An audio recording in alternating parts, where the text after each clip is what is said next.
Hello friends, എല്ലാവർക്കും LS ക്രിയേഷൻസിൻ്റെ hopeful stories എന്ന സെഗ്മെൻറ്റിലേക്ക് ഒരിക്കൽ കൂടി സ്വാഗതം.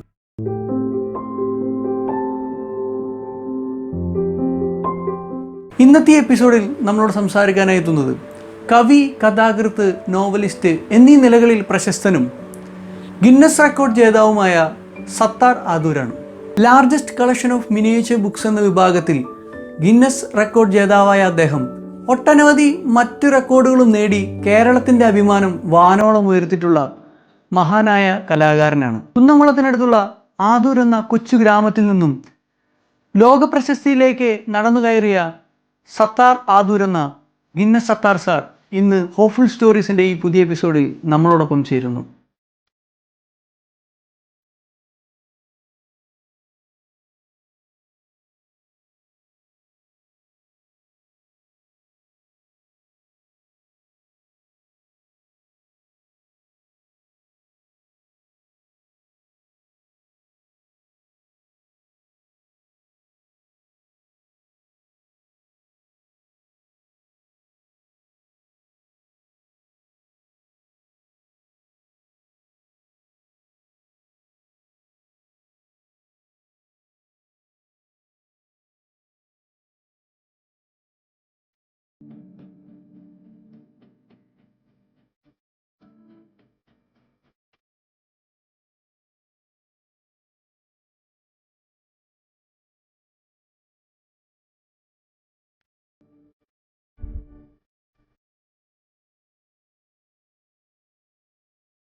പ്രിയപ്പെട്ടവരെ, നമസ്കാരം. ഞാൻ ഗിന്നസ് സത്താർ ആദൂർ. LS ക്രിയേഷൻസിൻ്റെ ഹോപ്പ്ഫുൾ സ്റ്റോറീസിലേക്ക് ഇന്ന് എന്നെ അതിഥിയായി ക്ഷണിച്ച ഈ LS ക്രിയേഷൻസിനുള്ള എല്ലാ നന്ദിയും അറിയിക്കുന്നു. നമ്മുടെ ലോകം ഇന്ന് കൊറോണ എന്ന് പറയുന്ന ഈ രോഗത്തിൻ്റെ മഹാമാരിയുടെ പിടിയിൽ അമർന്നുകൊണ്ടിരിക്കുകയാണ്. എവിടെ നിന്നാണ് ഇതിന് ഒരു മരുന്ന് കണ്ടെത്തുക എന്നുള്ള രീതിയിൽ ലോകത്ത് വിവിധ രീതിയിലുള്ള പരീക്ഷണങ്ങൾ നടക്കുന്നു. നാം എല്ലാവരും പ്രതീക്ഷയിലാണ് ഇതിനൊരു മരുന്ന് കണ്ടെത്തും. ആ മരുന്ന് കണ്ടെത്തിയാൽ നമുക്കെല്ലാവർക്കും പഴയ നമ്മുടെ ഒരു ജീവിതത്തിലേക്ക് തിരിച്ചു വരാമെന്നുള്ള വലിയ പ്രതീക്ഷയിൽ നമ്മൾ കടന്നു പോകുന്നു. ഞാനിവിടെ ഈ ഹോപ്പ്ഫുൾ സ്റ്റോറീസിൽ പ്രതീക്ഷ നൽകുന്ന ഒരു കഥ, അത് ഒരുപക്ഷെ നിങ്ങളെല്ലാവരും വായിച്ചിട്ടുണ്ടാവും. ഹെൻറിയുടെ ഏറ്റവും പ്രശസ്തമായിട്ടുള്ള അവസാനത്തെ ഇല എന്ന് പറയുന്ന ആ കഥ പറയാൻ ആഗ്രഹിക്കുകയാണ്. ഒരു കൗമാരത്തിലുള്ള ഒരു പെൺകുട്ടി, അവൾക്ക് പെട്ടെന്ന് ഒരു അസുഖം പിടിപെടുകയാണ്. ഈ അസുഖം പിടിപെട്ടപ്പോൾ ഈ കൊറോണ പോലെ തന്നെ എല്ലാവരും മാറ്റി നിർത്തപ്പെടുന്ന ഒരു അസുഖമാണത്. ഒറ്റയ്ക്ക് ഒരു ഭാഗത്ത് ഒരു റൂമിൽ അവൾ ആ അസുഖവുമായി ബന്ധപ്പെട്ട് അവൾ ഇങ്ങനെ കിടക്കുകയാണ്. അങ്ങനെ കിടക്കുന്ന അവൾ തൻ്റെ റൂമിൻ്റെ ജനവാതിൽ തുറക്കുകയാണ്. തുറന്ന് നോക്കുമ്പോൾ പുറത്ത് ഒരു മരമുണ്ട്, ഒറ്റപ്പെട്ട ഒരു മരമുണ്ട്.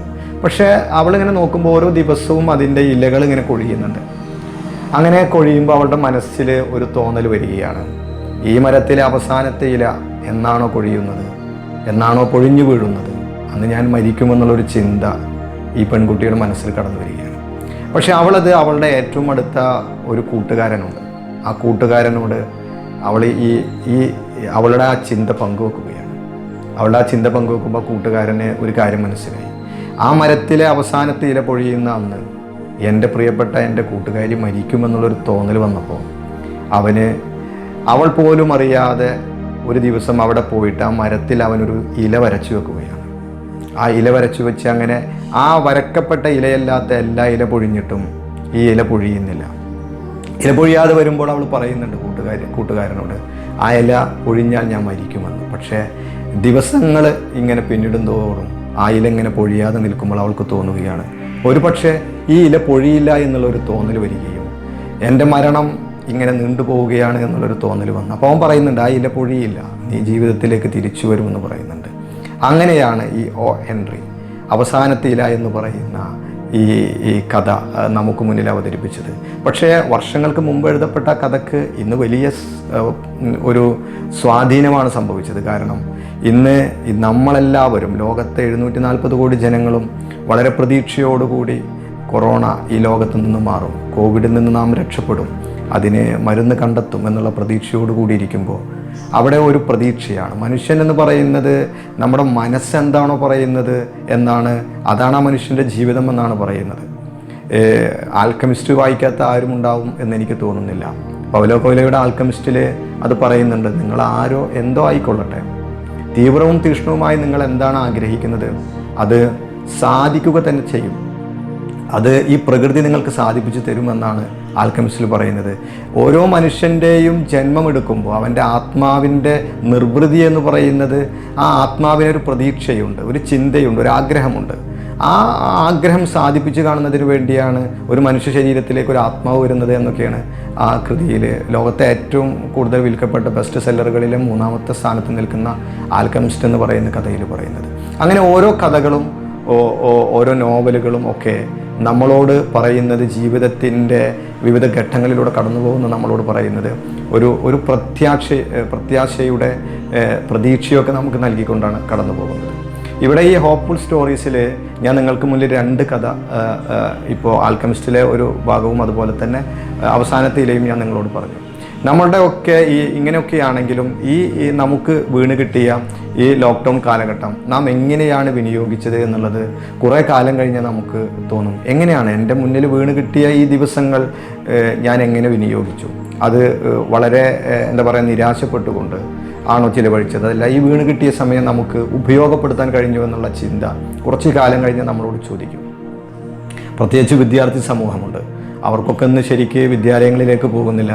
അവർ വ്യത്യസ്തമായ രീതിയിൽ ഓൺലൈനിലൊക്കെയാണ് പഠനം നടത്തിക്കൊണ്ടിരിക്കുന്നത്. പക്ഷേ വളരെ അധികം കൂടുതൽ സമയം ഇന്ന് അവർക്ക് കിട്ടിക്കൊണ്ടിരിക്കുകയാണ്. പക്ഷേ അത് വെറുതെ അവർ നശിപ്പിച്ചു കഴിഞ്ഞാൽ പിന്നീട് അത് നമുക്ക് തീരാ നഷ്ടമായി മാറും. എൻ്റെ മുന്നിൽ ഇങ്ങനെ വീണ് കിട്ടിയ ഒരു സമയമുണ്ട്.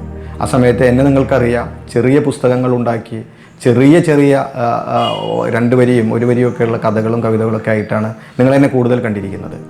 അങ്ങനെ തന്നെയാണ് ചെറിയ പുസ്തകങ്ങളിലൂടെയാണ് എനിക്ക് ഗിന്നസ് വേൾഡ് റെക്കോർഡ്സിൽ ഇടം കഴിഞ്ഞത്. പിന്നെ ഒരു സന്തോഷമുള്ളത്, എനിക്ക് ഗിന്നസ് ബുക്ക് ഓഫ് വേൾഡ് റെക്കോർഡ്സിൻ്റെ ഈ 2020 ഇറങ്ങിയ ചൈനീസ് എഡിഷനിൽ എന്നെക്കുറിച്ചിട്ടുള്ള എൻ്റെ ഡീറ്റെയിൽസും എൻ്റെ റെക്കോർഡിനെ കുറിച്ചിട്ടുള്ള വാർത്തയും ഉണ്ടായിരുന്നു. അത് ഞാൻ സാന്ദർഭോചികമായി നിങ്ങളോട് പരിചയപ്പെടുത്തുകയാണ്. അപ്പോൾ ഞാൻ പറയുന്നത്, ഈ സമയം ഞാൻ വിനിയോഗിച്ച ഒരു മാർഗം, ഒരു എഴുത്തുകാരൻ എന്നുള്ള രീതിയിൽ ഞാൻ ചെയ്തത്, ഞാനൊരു വലിയ നോവൽ എന്ന് പറയുമ്പോൾ 1990കളിൽ നടന്ന കുവൈത്ത്, അതുപോലെ തന്നെ ഇറാഖ്, സദ്ദാം ഹുസൈൻ കുവൈത്ത് ആക്രമിച്ച കാലഘട്ടം, അതിൻ്റെ പശ്ചാത്തലത്തിൽ 30 വർഷങ്ങൾക്ക് മുമ്പുള്ള അന്നത്തെ ആ ഒരു പശ്ചാത്തലത്തിൽ ഞാനൊരു നോവൽ എഴുതി തീർക്കാൻ സാധിച്ചു എന്നുള്ളതാണ്. ആ നോവൽ ഒരു ട്രാവൽ ലോഗ് നോവലാണ്. അതായത് കുവൈത്തിലൂടെയും ഇറാഖിലൂടെയും തുർക്കിയിലൂടെയും ഇറാനിലൂടെയും പാകിസ്ഥാനിലൂടെയും ഒക്കെ കടന്ന് ഡൽഹിയിലൂടെ ഒക്കെ കടന്നു വരുന്ന ഒരു നോവൽ.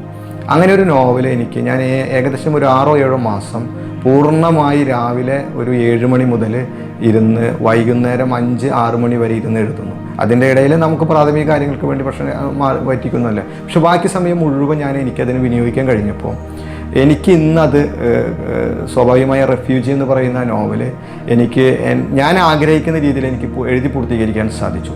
അധികം വൈകാതെ കേരളത്തിലെ ഏതെങ്കിലും ഒരു മികച്ച പ്രസാധകരിലൂടെ അത് നിങ്ങളിലേക്ക് എത്തിക്കാൻ കഴിയും എന്നാണ് ഞാൻ പ്രതീക്ഷിക്കുന്നത്. അപ്പോൾ എനിക്ക് നിങ്ങളോട് പറയാനുള്ളത്, നമുക്ക് വീണ് കിട്ടിയ ഓരോ സമയവും സന്ദർഭവും അത് നമ്മൾ നല്ല രീതിയിൽ വിനിയോഗിക്കണം. ഞാൻ എൻ്റെ ഒരു വരി കവിത പറഞ്ഞുകൂടി ഞാൻ നിർത്താം. ഞാൻ എന്ന് പറയുന്ന ഒരു കവിത ഒരു ഹൈക്കു കവിതയാണ്. ഊതിക്കെടുത്താൻ ശ്രമിക്കേണ്ട, ഞാൻ വിളക്കല്ല വെളിച്ചമാണ്. ആരാണെങ്കിലും നമ്മളുടെ ഉള്ളിലുള്ള ചേതനയെ ഊതിക്കെടുത്താൻ ആര് ശ്രമിക്കുകയാണെങ്കിലും നമ്മൾ കെട്ടുപോകരുത്. കാരണം ഒരു ചിമ്മിനി വെട്ടമല്ല നമ്മളാരാണ്? പ്രകാശമാണ്, വെളിച്ചമാണ്. ആ ഒരു ചിന്ത നമ്മുടെ ഉള്ളിലുണ്ടെങ്കിൽ നമ്മളെ ഏത് പ്രതിസന്ധി ഏത് രീതിയിൽ കടന്നു വന്നാലും, വ്യക്തികൾ എന്നുള്ള രീതിയിലാണെങ്കിലും അതല്ല രോഗം ഏത് തരത്തിലൂടെയാണ് കടന്നു വരുന്നെങ്കിലും, നമ്മുടെ ഉള്ളിൽ ഞാനൊരു വെളിച്ചമാണ് എന്നുള്ളൊരു ചിന്ത നമുക്കുണ്ടെങ്കിൽ ഒരിക്കലും നമ്മൾ കെട്ടുപോകില്ല എന്നുള്ള ആ ഒരു 2 വരിയിൽ നിങ്ങളോട് പറഞ്ഞുകൊണ്ട് ഈ എലസ് ക്രിയേഷൻസിൻ്റെ ഈ ഹോപ്പ്ഫുൾ സ്റ്റോറീസ് എന്ന് പറയുന്ന ഈ ഒരു മികച്ച ഒരു പ്രോഗ്രാമാണിത്. ഇതിനുള്ള എല്ലാ ആശംസകളും നേർന്നുകൊണ്ട് നിർത്തുന്നു. നന്ദി, നമസ്കാരം, ജയ് ഹിന്ദ്.